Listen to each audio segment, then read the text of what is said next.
औज़ुबिल्लाहिमिनश्शैतानिर्रजीम बिस्मिल्लाहिर्रहमानिर्रहीम। किताब किरतास दिल, फसल हमद, मोरखा 10 दिसंबर 2022 बरोज़ हफ्ता बाद नमाज फ़ज्र। शेर नंबर 19 पढ़ेंगे जो तरतीब के मुताबिक है और जो किताब के अंदर दर्ज है उसका नंबर है 416। पहुँच्यो दी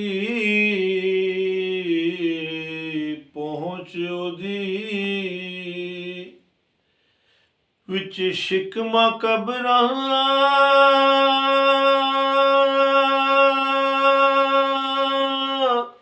जड़ी विच ख्यालां रहिंदी कुल जहाना दी सब खलकत यारो दर ओदे ते ढहंदी। पहुंच ओदी उदी खुदा वो, विच अंदर शिकमा पेट, कब्रां कब्रे, जेड़ी जो विच ख्यालां रहंदी जो हर वक्त ख्यालों में रहता है, ख्याल से निकल नहीं सकता वो। कुल जहाना दी सब खलकत यारो, खलकत मखलूक, जहान की जमा जहानों, तमाम जहानों की जो मखलूक है दोस्तों, दर ओदे ते ढहंदी, उसी के दरबार पे गिरती है, उसी के दरबार से अपनी ख्वाहिशात की तकमील के लिए मौजूद रहती है। अब रवानगी के साथ तर्जुमा, मेरे खुदा की जो पहुँच है वो माँ के पेटों में भी है और कब्रों के अंदर भी है, जो हर वक्त ख्यालों में रहता है और पूरी कायनात की, पूरे जहानों की जो जितनी भी मखलूक है दोस्तों, सब उसी के दर की मोहताज है। अब कलम यहाँ कह रहे हैं कि अगर अल्लाह ताला की ज़ात को देखा जाए, उसकी बुजुर्गी को देखा जाए, तो जिस तरह और बहुत सारी ऐसी बातें, बहुत ऐसे राज हैं जिन पर गौर करने से इंसानी अकल दंग रह जाती है, तो ये भी एक राज आप आज देख लीजिए कि रब की बुजुर्गी कितनी बड़ी है कि जब बच्चा माँ के पेट के अंदर होता है, जब बच्चा माँ के पेट के अंदर होता है, इसे सूफी सुलह कहते हैं कब्र है, तो वो उस तक भी पहुंच रखता है। उस पेट के अंदर जो तीन, माँ के पेट के जो तीन पर्दे, उन पर्दों के अंदर भी जो औलाद है, ये सिर्फ हजरत इंसान की बात नहीं हो रही है, रूह ज़मीन पर जितनी भी जानदार चीज़ें हैं, जितनी भी मादा जानदार चीज़ें हैं जो अपने वजूद में, अपने शिकम पेट के अंदर बच्चे रखती हैं, उन तमाम तक मेरे मालिक, मेरे खालिक की पहुँच है। और फिर बाकी जो दूसरी कैटेगरी है वो सिर्फ हजरत इंसान की है कि जब इंसान कब्र के अंदर हो तो मेरे खुदा की वहाँ पर भी पहुँच होती है। और तुम इस स्वयं में पढ़े हो कि उसे बंद दरवाजे का पता नहीं, बंद दरवाजे के पीछे का पता नहीं है। मेरे खुदा की ज़ात तो इतनी अजीम ज़ात है कि वो माओ के पेटों में भी अपनी पूरी नज़र रखे हुए है, और सिर्फ माँ हजरत इंसान में नहीं, रूह ज़मीन की, कायनात की हर मादा जानदार चीज़। और जड़ी विच खबरां और कब्रों के अंदर भी उस पहुँच उसकी है। और जड़ा विच ख्यालां रहंदा, अब यहाँ विच ख्यालां रहंदा ये बात ज़रा सोचने वाली है। मैं आपको देख रहा हूँ, आप मुझे देख रहे हो, मैं आपको जो देख रहा हूँ, दरमियान में जो ताकत है उसका नाम खुदा है।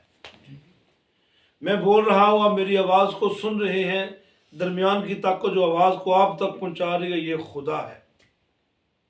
मौला अली ने फरमाया था ना, पाक है वो ज़ात, पाक है वो ज़ात जो गोश्त की चर्बी के टुकड़े से दिखाती है, पाक है वो ज़ात जो नरम मुलायम हड्डियों पर मौजूद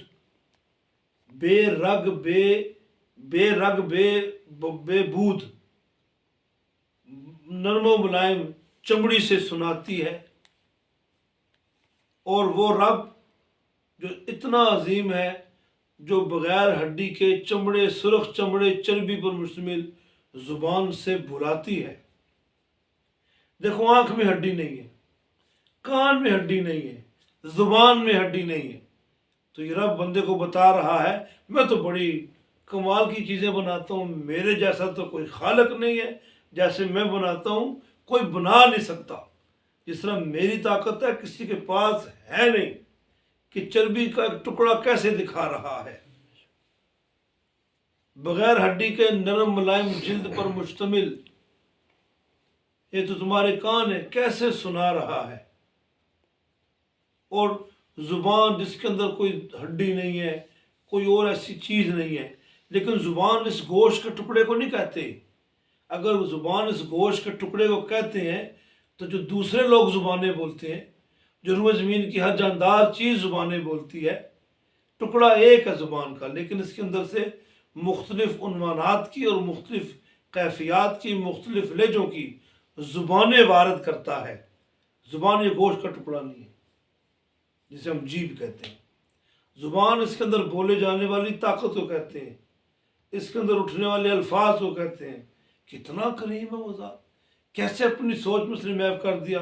और मुकल्लम ने कितनी खूबसूरती से शेर लिखा, अल्लाह के हुक्म से कितना खूबसूरत शेर लिखा मुकल्लम ने, और वो हर वक्त ख्यालों में रहता है। अच्छा देखो, हर वक्त ख्यालों में कैसे रहता है, आप कुछ सोचो खामोशी से, वो तब भी मौजूद है। हब्लुल वरीद है ना, यानी जब आपके कहते हैं ना, अक्ल और हवास का बड़ा गहरा ताल्लुक है, अक्ल और हवास का बड़ा गहरा ताल्लुक है। जब अक्ल और हवास आपस में खिसक जाते हैं तो ये शऊर ख़त्म हो जाता है, ख्याल ख़त्म हो जाता है कि वो भी ख्यालों में है। जब ये ख्याल ख़त्म हो जाता है बंदा पागल हो जाता है, बंदा अक्ल से मावरा हो जाता है। तो उसका अक्लों में रहना इंसान समेत जानदारों को अक्ल व हवास देता है। एक छोटी सी चुंटी है जिसके बारे में आप ये अंदाज़ा नहीं लगा सकते नर है या मादा है, लेकिन अगर आप अपनी उंगली उसके मुंह के आगे बार बार रखोगे वो भी रास्ता बदलती है। यानी उसके ख्यालों में भी खुदा रहता है, उसके ख्यालों में भी साईं जी खुदा है कि जिसने उसके अंदर ये शऊर डाला हुआ है। ये जो बार बार उंगली पलट पलट के रख रहा है, रास्ता तेरा रोक रहा है, ये तेरे लिए तकलीफ़ की वजह है, तेरे लिए मुसीबत की वजह है। तो खुदा तो छोटी चुंटी के दिमाग में भी रहता है, वो तो उसको भी शऊर दे रहा है। और रोज़ में इतनी बारीक बारीक कमज़ोर ना नज़र आने वाली मखलूक है, ना नज़र आने वाली मखलूक है, जो इलेक्ट्रॉन माइक्रोस्कोप से भी नज़र नहीं आती। और उस जैसी करोड़ों अरबों खरबों और मशीनें बन जाए, वो भी उन जानदारों को नहीं दे सकती। उन जानदारों के अंदर भी ख्याल है, उन जानदारों के अंदर भी ख्याल है। ठीक है जी। तो कुल जाना दी सब खलकत यारो। तो ए दोस्तों साथियों, पूरी कायनात की जितनी भी जानदार चीज़ें हैं, जितनी भी जानदार चीज़ें हैं जो उसकी पैदा करते हैं, उसी की मोहताज है, उसी के दर पर रहती हैं, उसी के दर की नौकर हैं। उन्हें पता है कि हमें देने वाली ज़ात अल्लाह की है। किसी सूफ़ी ने कहा था, अपने तालिब इल्मों को तालीम देने के लिए उन्होंने, सूफ़ी ने बड़ी प्यारी बात बोली थी, और उसी वजह से लोग आज घरों में मुर्गियाँ रखते हैं। मुर्गी के अंदर अल्लाह ताला की ज़ात ने सलाहियत रखी है, परिंदा है। तो उन्होंने कहा जी मुझे मुर्गी की बात बड़ी पसंद है बंदे। बाबा हस्त जमाल कहते हैं कि मुझे मुर्गी की काज बड़ी पसंद है। तालिब इल्म ने पूछा, बाबा जी वो कौन सी चीज़ है? कहा देखा, जब मुर्गी पानी पीती है तो आसमान की तरफ मुंह करके अल्लाह का शुक्र अदा करती है, फिर पानी उसके हलक से नीचे उतरता है, वो रब का शुक्र अदा कर रही है। अक्सर और बेशतर परिंदे इसी तरह पानी पीते हैं। और जो जानवर चुगाली करते हैं, जो जानवर चुगाली करते हैं, वो पेट में उतरी हुई खुराक को ये ख्याल है कि उसको दोबारा अपने मुंह में लेके आते हैं, वो चुगाली करते हैं। वो चुगाली नहीं कहते, सूफी कहता है वो अल्लाह की तारीफ बयान करते हैं कि मालिक तूने मुझे रिज़्क दिया, तूने मुझे खुराक दी, तूने मुझे खाना दिया। उस चुगाली को मुंह में बार बार चुगाली करता है। हम तो कहते हैं चुगाली कर रहा है, लेकिन वो चुगाली नहीं कर रहा, वो रब की तस्बीह बयान कर रहा है, रब का शुक्र अदा कर रहा है। अपनी खुराक को अपने मुंह में रख कर उसकी बारगाह में पेश कर रहा है, मौला ये तूने दी है, मैं इसे चबा रहा हूँ, इसका जायका ले रहा हूँ, इसको खा रहा हूँ। तो हर चीज़ मेरे रब की ताबेदार है, कोई चीज़ उसके शुमार से बाहर नहीं। फिर शायर कहता है, शेर नंबर 20 है और किताब का शेर नंबर 420 है। क्यों मैं रखा, क्यों रखा मैं आस के से तू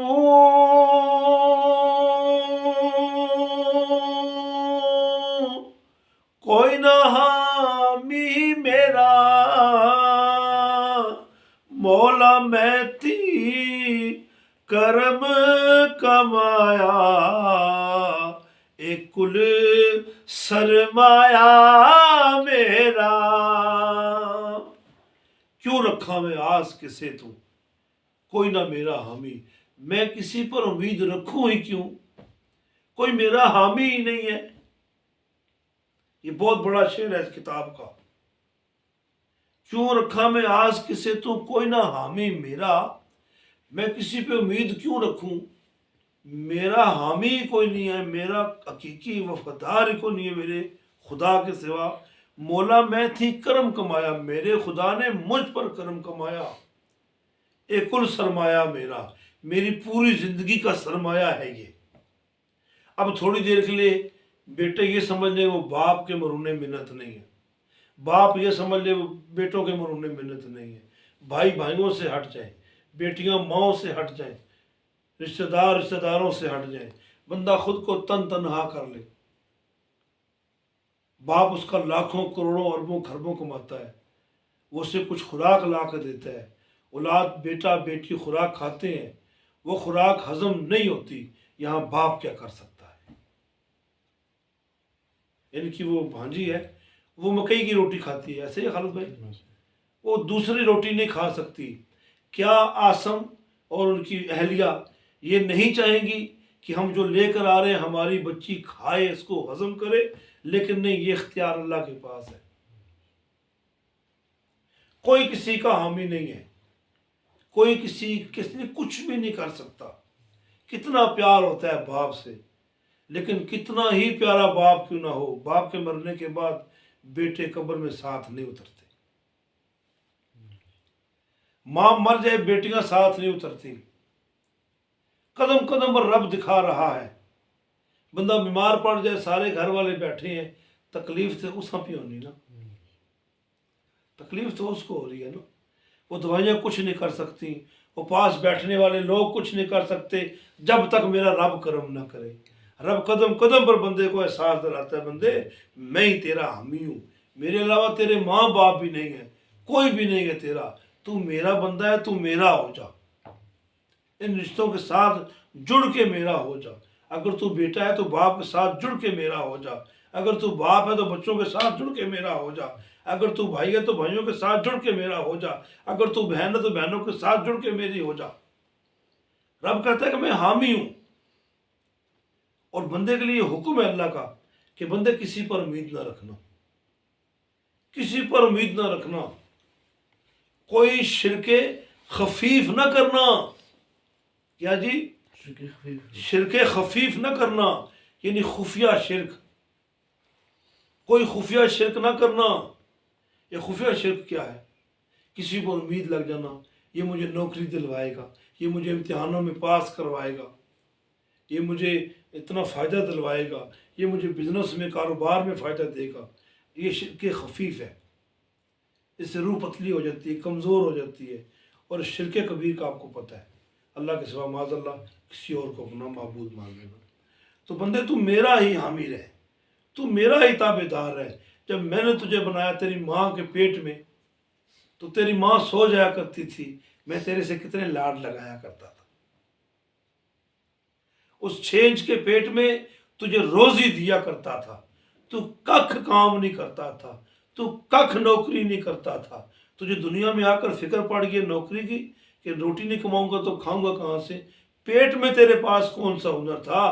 तू इंजीनियर था, तू आलिम दीन था, तू बहुत बड़ा बैंकर था, तू वजीर आजम था। माँ के पेट में, बेजान पेट में आते, उसके पेट की गलाजत, सब के अंदर मैंने तुझे 6 इंच के पेट में पाला। जब मैं तेरी वहाँ कफालत कर सकता हूँ, तो दुनिया में आने के बाद तू चक्रों में लग गया है।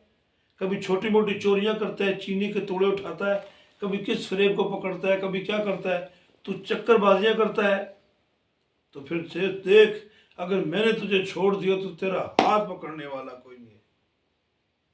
तेरा हाथ पकड़ने वाला कौन नहीं है। मुझे अच्छी तरह याद है पुत्र, आज से कोई 5-6 साल पहले की बात है, मेरे पास एक शख्स आया, तो उसकी माँ बीमार थी बड़ी शदीद, बड़ा इलाज करवाया, आखिर तंग पड़ गई। मुझे कहते जी को ऐसा तावीज़ दे, बेजी पर्दे में चली जाए। ये तो इंसान तेरी औकात है। और फिर आखिर उसी ने संभाला। तो किसी और पर मौला मेरी उम्मीद नहीं है, और मौला मेरे पास बड़ा सरमाया है। वो सरमाया क्या है? मौला मेरे पास तू है, ये मेरा कुल सरमाया है। मुझे मुसीबतों से निकालने वाला, मुझे खुशियाँ देने वाला, मुझे रंजो अलम से बचाने वाला, मुझे गमों से दूर रखने वाला। मौला मैं तेरा खिलौना, मौला तू जिस तरह चाहे मेरे साथ खेल, तू जैसे मेरे साथ मर्जी प्यार कर। एक छोटे बच्चे की बात को देखो जरा। एक छोटा बच्चा है, नींद करता है, रात पिछले पैर जाग जाता है,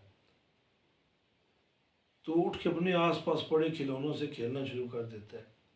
मुकल्लम कहता है कि मेरा खुदा भी अपने खिलौनों से खेलता है, अपने खिलौनों से खुदा भी खेलता है। राती पूरी जगा ले, बीमार है बंदा जी, हस्पताल लटा दे, घर लटा दे, पूरी रात बंदा सो ना सके, वो मालिक है, उठ, वो खेलता है। जैसे बच्चे खेलते हैं ना खिलौनों से, वो रब अपने खिलौने से खेलता है। वो चाहे तो मस्जिद तक ना पहुंचाए, वो चाहे तो मस्जिद में पहुंचा कर मायूस निकाल दे, वो चाहे तो खलवत में बिठाकर जलवे करा दे, वो चाहे तो महफिल के अंदर अपना दीदार करवा दे। वो किसी चीज का मोहताज नहीं है, वो कुल कायनात का मालिक है, पूरी कायनात उसकी है। अभी कमरे में एक बल्ब लगा हुआ है, सबको रोशन कर दिया है, बाकी छोटे बल्ब बुझा दिए आपने। तो जब उसकी ज़ात है तो बाकी किसी की ज़ात की ज़रूरत नहीं। शेर नंबर 21 है किरतास दिल का, और किताब के अंदर जो नंबर दर्ज है वो 451 है। अब ये शेर बड़ा सुनने वाला है, तवज्जो से सुनने वाला है।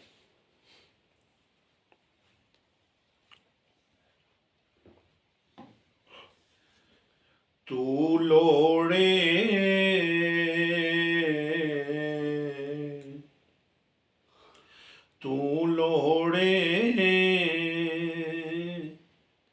विच गंद पलीती,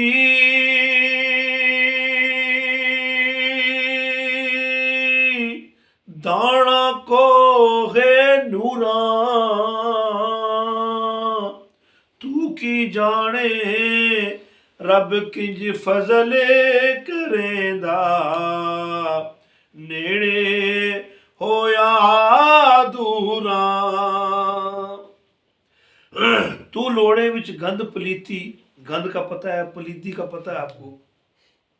अब लफ्ज पलीदी है, लफ्ज पलीद है, लफ्ज डिक्शनरी में जो पलीद है, लेकिन यहाँ पर पलीद लिखा गया है क्योंकि किताब का ताल्लुक पुठवारी लैंग्वेज से है, स्वाई जुबान है, तो फिर अल्फाज का इंतखाब भी वही किया गया है।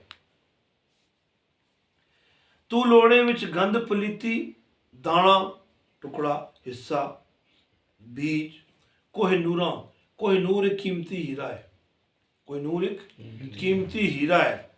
तू की जाने रब किंज फजल करेंदा, तुझे तो पता ही नहीं है रब किस तरह फजल करता है, तेरा तो शऊर ही नहीं है, तेरा तो ज़हन भी वहाँ नहीं जाता। नेड़े हो या दूरा, वो बेशक नज़दीक हो या दूर हो। तू लोड़े विच गंद पलीती, दाना कोई दूरा। ए बंदे, तू इतने बड़े रब को छोड़कर, मुकल्लम कह रहा है, तू इतने बड़े रब को छोड़कर, इतनी फजलो करम की बहारों को छोड़कर, इतनी पुरबहार सदाबहार कैफियत को छोड़कर, और तू गंदे तरीके से, गलीज तरीके से तू अपने लिए फ़ायदा तलाश करता है। यानी को नूर हीरा है, वो अपने मकाम और अपने मरकज़ से मिलता है। हज़रत अत्तार फरमाते हैं कि जब वो पहले बादशाह थे, वो कहते हैं कि एक वाक़या ने मेरी ज़िंदगी बदल के रख दी। कहते हैं मैं बादशाह था, अपने महल के टेरेस में टहल रहा था, तो एक शख्स आया, आवाज़ें दे रहा था जैसे जानवरों को हंकाते हैं। तो बादशाह अतार ने कहा भी क्या कर रहे हो? कहा जी मैं अपना ऊँट तलाश कर रहा हूँ। क्या कहा? मैं अपना ऊँट तलाश कर रहा हूँ। तो हजरत अतार ने कहा, जब वो बादशाह थे, कहा तो ऊँट को अगर तलाश करना है तो जंगलों में तलाश करो, महलों में ऊँट कहाँ से आया? कहा बादशाह सलामत, अगर महलों में ऊँट नहीं मिलता तो क्या महलों में खुदा मिलता है? क्या ऊँट अगर महलों में नहीं मिलता तो क्या खुदा महलों में मिलता है? हजरत अतार ने गिरबान चाक कर लिया और निकल पड़े घर से। उसके बाद वापस अपनी सल्तनत में ना आए।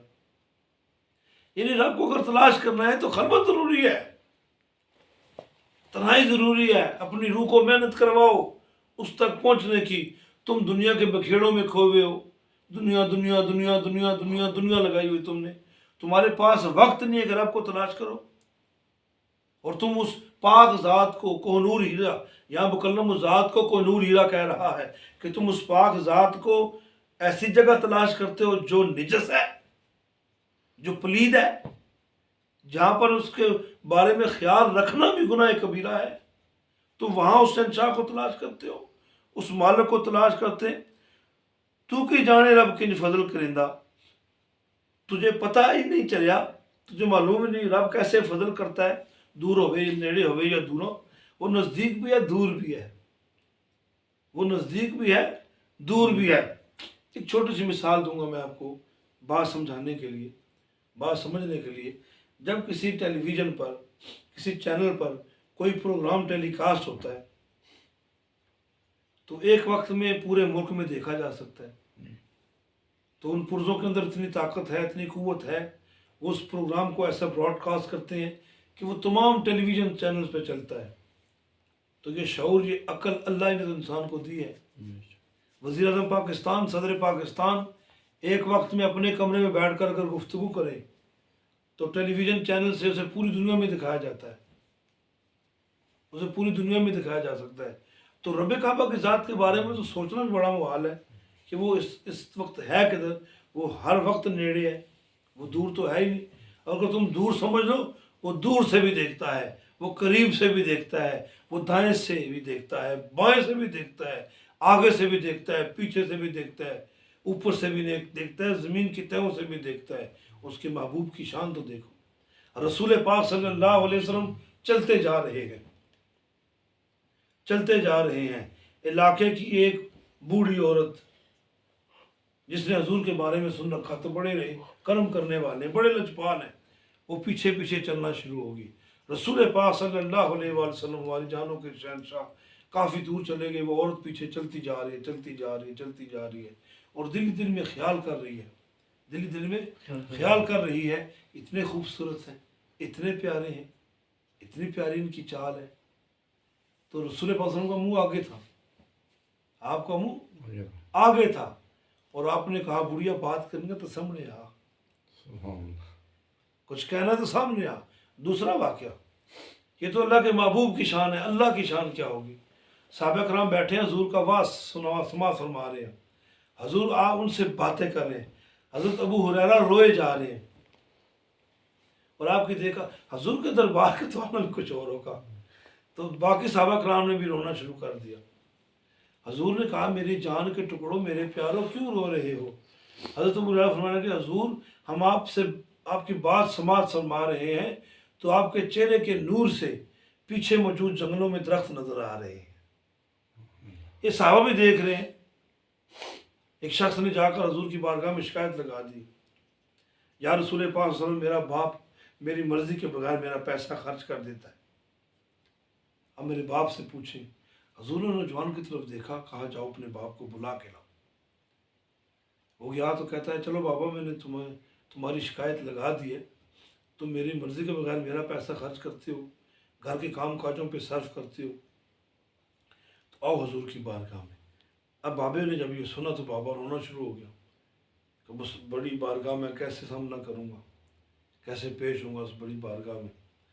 कहते हैं रवायात में, किताबों में पढ़ा है, मैं जो बात करता हूँ पढ़ करता हूँ, अपने पास से बात नहीं करता, सुनी सुनी बात नहीं करता। कहते हैं वो बाबा चल पड़ा, साथ उसका बच्चा भी चल पड़ा। कुछ फासला चलते गए तो बाबा दिल ही दिल में कुछ अशार कहने लगा, कुछ बात करने लगा, अपनी मोहब्बत अपने बेटे के साथ याद करने लगा। तो चलते चलते कुछ 15-20 मिनट का वक्फा था, फासला था। जब तय करके वहाँ पहुँचे तो हुजूर अपनी जगह पर खड़े थे और आप रो रहे थे। आप रो रहे थे। कहा बाबा जो शेर रास्ते में पड़े मुझे सुनाओ, जो बातें खुद से करते रहे रास्ते में मुझ मोहम्मद सल्लल्लाहु अलैहि वसल्लम को सुनाओ। बाबे की तो चीखें निकल गई। बातें वो दिल में कर रहे हैं, साथ चलने वाला बेटा नहीं सुन रहा, हजूर ने सुन लिया। वैसे ओ सालिया पढ़ा दे पीछे हो जा, आपके चाहने वाले हैं ना, आवाज़ें वहाँ तक जाती हैं।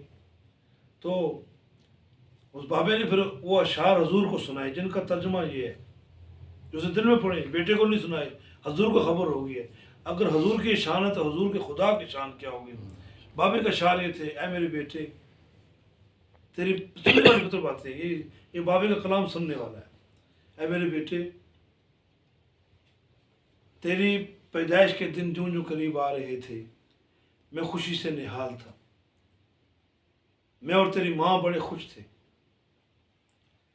तो दुनिया में आएगा, तो दुनिया में आ गया, हमारी खुशी की इंतहा न रही।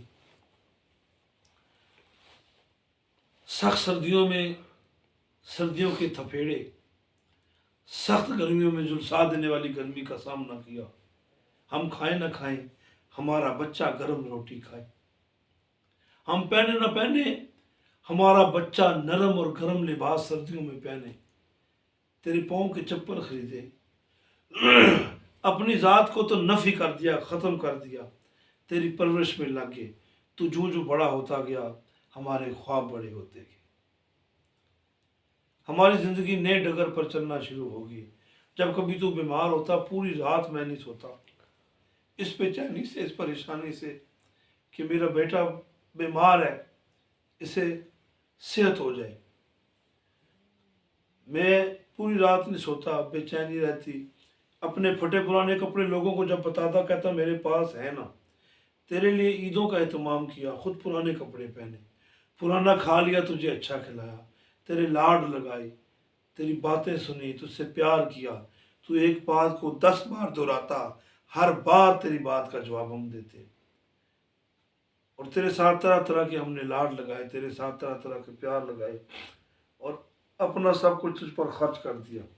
और अब तू कहता है, अब तू ये कहता है कि मैं तेरा माल खर्च करता हूँ। तो हजूर की आंखों में आंसू आ। हजूर ने फरमाया वो शख्स आज से तू और तेरा माल तेरे बाप का है। तो ये हजूर की कुव्वत समात थी। तो रब काबा की कुव्वत समात थी, क्या बात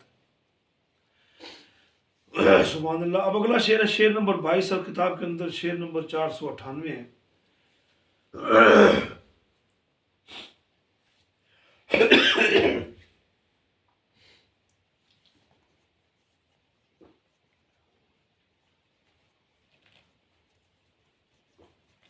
अब जो शेर है ना, इससे बड़ा शेर है।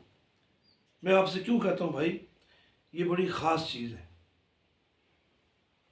अगर ये कैफियत आप महसूस कर रहे हो तो सोचो जिसने लिखा है उस पर क्या कैफियत होगी। है बता, इसमें एहतियात करो, से बहुत एहतियात से करो। ये बहुत सारे गुमराह लोगों के लिए रास्ता है ये किताब, बहुत सारे भटकों के लिए रास्ता है ये। तो जब रास्ता बनाओ तो सही बनाओ, इस ख्याल से बनाओ कि कल लोगों ने चल के अल्लाह तक पहुँचना है। आपको अल्लाह ताला लेके जाए ना, गार सौर में देखा है, गार सौर तक पहुँचने के लिए ना जो वहाँ के लोग हैं, कुछ पाकिस्तानी हैं, उन्होंने छिन्नी और हथौड़े से ना सीढ़ियाँ बनाई हैं। बाबा वलायत कराची से ताल्लुक़ है, फोत हो गए। तो उससे पूछा किसी ने, बाबा इतनी मेहनत कर रहे हो, बाबे को बुखार भी था।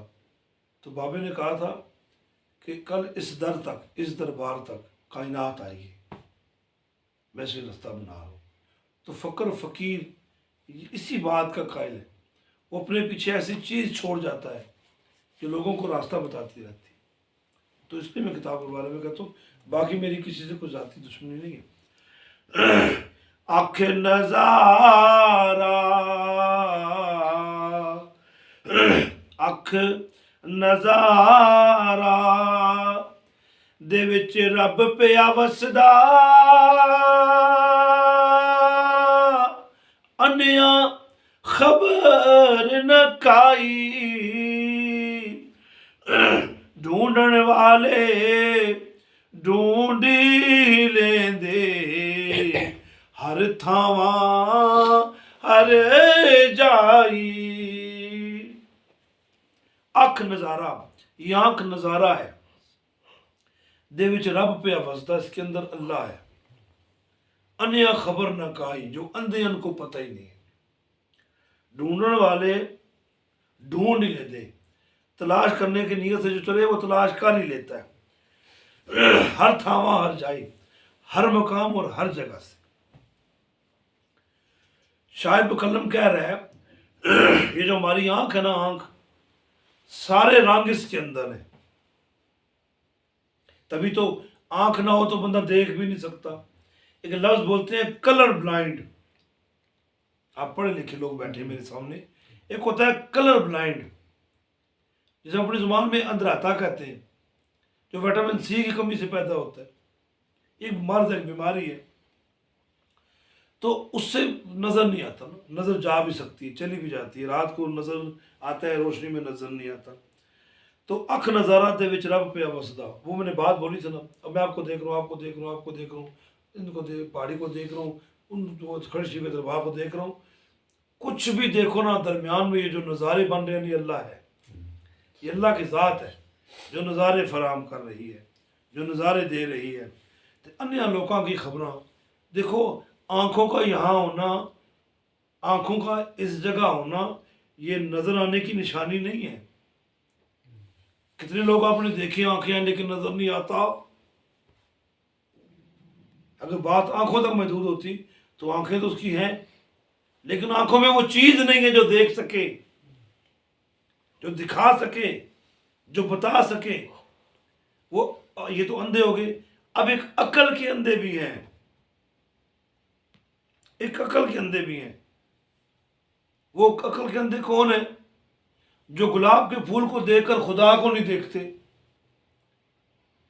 जो थोड़े फासले पर रखे गुलाब की पत्तियों की खुशबू को अपने नाक तक खुशबू की शक्ल में नहीं महसूस कर सकते,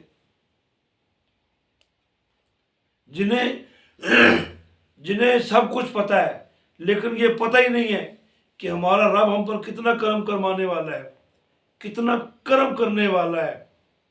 एक माँ अपने गलाजत में लिपटे हुए बच्चे को धोने में नफरत महसूस करती है, और ये माँ है, धो देती है।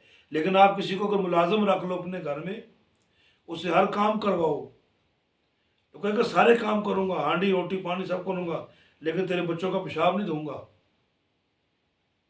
तेरे बच्चों का पेशाब नहीं दूंगा। देख लें आप ड्यूटी करते हैं बाहर में, जितने मर्जी पैसे मैं नहीं दूंगा। हाँ, कोई बहुत मजबूर है जिसका अपना फील्ड प्रोफेशनल है, वो ये काम करेगा, लेकिन वो उसकी गंदगी तक नहीं धोती, सारे काम तेरे करूँगी। लेकिन रब काबा की ज़ात को देखो, एक बीमारियों में लिथड़ा हुआ इंसान अपने सीने से लगा लेता है, उसे अपने पास बुला लेता है, आखिरकार वही संभालता है। लोग कहते हैं मौला उसको पर्दा दे दे, बीमारी हद से बढ़ गई है। अभी अल्लाह ज़िंदगी दे जी इनकी चचा को, बीमार है, अल्लाह सलामती वाली ज़िंदगी दे, लेकिन बच्चे भी तंग हैं, परेशान है। आखिरकार रब ही तो संभालता है बंदे को। तो फिर ये नज़ारा है आँख, ये आँख के अंदर रब मौजूद है। अन्य नज़र की आवे, अंधे नहीं दे सकते, उन्हें कोई खबर नहीं, खबर ना काई। ढूंढने वाले ढूंढ ही लेंगे, तलाश करने वाले तलाश कर ही लेते हैं। वो पहाड़ों में भी, गारों में भी, खलवत में भी, जलवत में भी, महफल में भी, सफ़र में भी, हिजर में भी, हर जगह उसको तलाश कर लेते हैं। हर ढूंढ ही लेंदे, हर थावा हर जाई, हर जगह हर मौके पे वो रब को तलाश कर लेते हैं। शेर नंबर 23 है किताब के अंदर, शेर 512 है। ये शेर तो गहरी मार्फत वाला है। पहुँच न सके दे, पहुँच न सके दे रस्ते यारो, रब तोड़ न रस्ते जावे, पहुँच न सकते। तो गला ख़राब है तो मैं उसको नसर में पढ़ देता हूँ। और जो परसों महफिल हुई है ना, तो उसकी तबीयत ख़राब मेरी, मैं नस्ल पढ़ देता हूँ। पहुँच न सकते रस्ते यारो, रब तोड़ न रसदे जावे, रब ते तेरे अंदर वड़िया अते केड़ा तेनू समझावे। मेरे ख्याल में ऐसे ठीक है ना, ऐसे शेर ठीक है। क्यों जी, गुनगुनाना छोड़ देते हैं, ऐसे पढ़ देते हैं आगे बाकी जितनी क्लासेस है। पहुंच न सकते रस्ते यारो, रब तोड़ न रस्ते जावे, रब ते तेरे अंदर वड़िया अते केड़ा तेनू समझावे। अगर मैं आपको यहाँ से बोलूँ सकलैन साहब कि यार यहाँ से जाओ सीधे कमालाबाद से अच्छा गोश्त मिलता है, वहाँ से 5 किलो गोश्त ले आओ, आप कमालाबाद नहीं गए तो कैसे लाओगे? लेकिन ये जा सकते हैं, ये रास्ता पता है।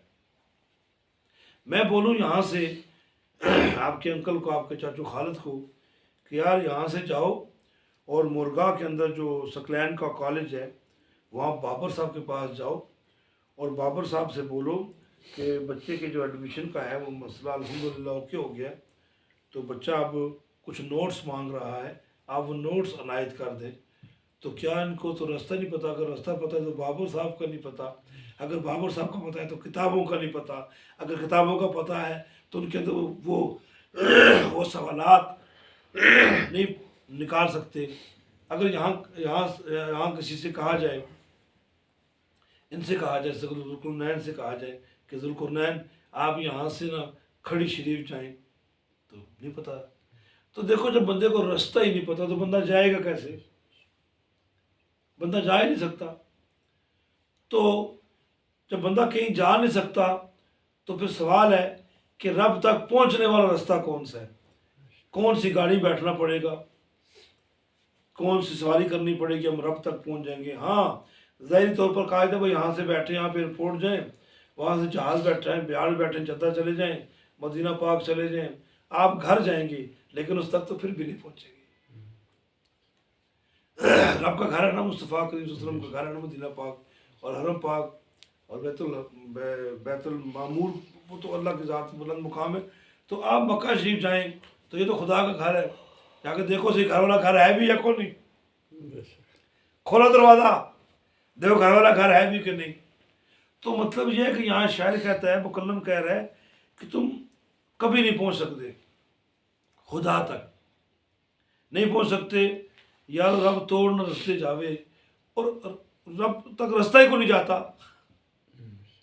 रब तक तो रास्ता ही नहीं जाता, फिर जाओगे कैसे? रब तक जाने का रास्ता ही को नहीं, तो रब तक पहुंचने के लिए अपने अंदर उतरना पड़ता है। रब ते तेरे अंदर वड़िया अते केड़ा तेनू समझावे। रब तो तेरे अंदर है, रब तो तेरे अंदर है, और केड़ा तेनू समझावे। मुझे ये बात जी साईं जी ने बच्चों ने बताई थी, बड़ी खूबसूरत बात, सुनने वाली है। आपने भी पूरी कोशिश की बताने की, ये भी सारे बच्चों के अंदर ये नेचर होती है। मैं जनाब इनके लिए खिलौना लेकर आया, वो चाबी विंड अप करने से ना, चाबी देने से वो चलता था। अब ये छोटे से थे, अब तो माशाल्लाह जवान है, ये छोटे से थे। आप ये समझ लें जितनी उम्र इसकी है सीरत की देख लीजिए, इनकी ये भी इस उम्र में थे, ये भी ये तहकीक किया करते थे। ये भी मिसाल दे रहा हूँ, सारे बच्चे आप भी किया करते थे, आप तो चीज़ का अशर नशर कर दिया करते थे, ठीक है। तो चाबी वो छोड़ा ना, जब वो नीचे घूमने वाला खिलौना, तो पहले ये डर गए। इन्होंने पतला सा कपड़े पहने थे वैल के और पतली सी निक्कर पहनी थी, बड़ी खूबसूरत थे ये बचपन में, अभी भी खूबसूरत है। तो छलांग मार के गोद में आ गए, डर के पता नहीं ये क्या चीज़ छोड़ दी फर्श पे। वो आवाज़ें भी निकालता था, कुत्ता तो डॉगी, वो आवाज़ें भी निकालता था, उसकी आंखें भी जलती थी, और कलेजा तब पकड़ा जाता था जब वो जंप लिया करता था, चीखें बुलंद होती थी, आसपास मोहल्ले में लोगों को जाया करती थी। शौर नहीं था, ख्याल नहीं था, तखय्युल पुख्ता नहीं था। तो फिर क्या, सामने नहीं, फिर ये कहते मैं रात को उसे अपने पास लाऊंगा। फिर मैंने रात को देखा खालिद भाई, इन्होंने उसको उसकी चमड़ी उतारी, देखा ऐसे अंदर कौन सी चीज़ है जो बोलती है, ऐसे वो कौन सी चीज़ें हैं जो उसे जंप लगाने पर मजबूर करते हैं। तो सवेरे जब रज़ाई हटाई तो उस कुत्ते को मुर्दा पाया, उसके टुकड़े टुकड़े पाए, उसकी आंखें बिल्कुल बेनूर पाई, और उसके अंदर जो पिंजरे थे, उसकी गुर्दे फेफड़े थे, वो बाहर पाए। मैंने पूछा पुत्र ये आपने क्या किया? तो उसने अपने स्टाइल में कहा ये चलता कैसे है? मैंने कौन सुकून हो गया, अब देख ले कैसे चलता है, अब चला के दिखाओ। मतलब ये कि तखय्युल में इंसान की ये बात होती है, वो हर चीज़ की तह तक जाना चाहता है, तो रब तक तो रास्ता जाता ही नहीं है। तो रब तक पहुंचने के लिए अपने अंदर उतरना पड़ता है। खुदी में डूब के पाजा सुरागे जिंदगी, मेरा नहीं बनता तो ना बन, अपना तो बन। एक बार फरमाते खुदी में डूब जा, अपने पर गौर का, पाजा सुरागे जिंदगी, तुझे जिंदगी की हकीकत मिल जाएगी, तुझे जिंदगी का राज मिल जाएगा। मेरा नहीं बनता तो ना बन, मैं जो शेर कह रहा हूँ बोल रहा हूँ, तू मुझे छोड़ अपना तो बन। तो ये बड़े लोगों की बड़ी बातें हैं। तो इसलिए अगर अल्लाह तक पहुंचना है तो पुत्र अपने अंदर उतरना पड़ेगा। रब ते तेरे अंदर वसदा तेन एवें पेड़ फुलेखे हैं, रब रब कर दे बुढ़ड़े हो गए मुल्ला पंडित सारे, रब दा खोज खुरा न लब्बा सजदे कर कर हारे, रब ते तेरे अंदर वसदा विच कुरान इशारे। पर बुल्ले शाह रब उन्हां नूं मिलदा जेड़ा यार ते तन मन वारे। हजूर की हो जाओ, तुम्हें रब भी मिल जाएगा, मुस्तफ़ा के की मोहब्बत भी मिल जाएगी। तो ये थे आज की क्लास हमारी, ये थे आज के हमारे अशार। अल्लाह की ज़ोर दुआ है अल्लाह ताला हमें मार्फत की ज़ुबान को समझने की तौफ़ीक़ अता फ़रमाए। वमा तौफ़ीक़ इल्ला बिल्लाह, व आखिर दवाना अल्हम्दुलिल्लाहि रब्बिल आलमीन।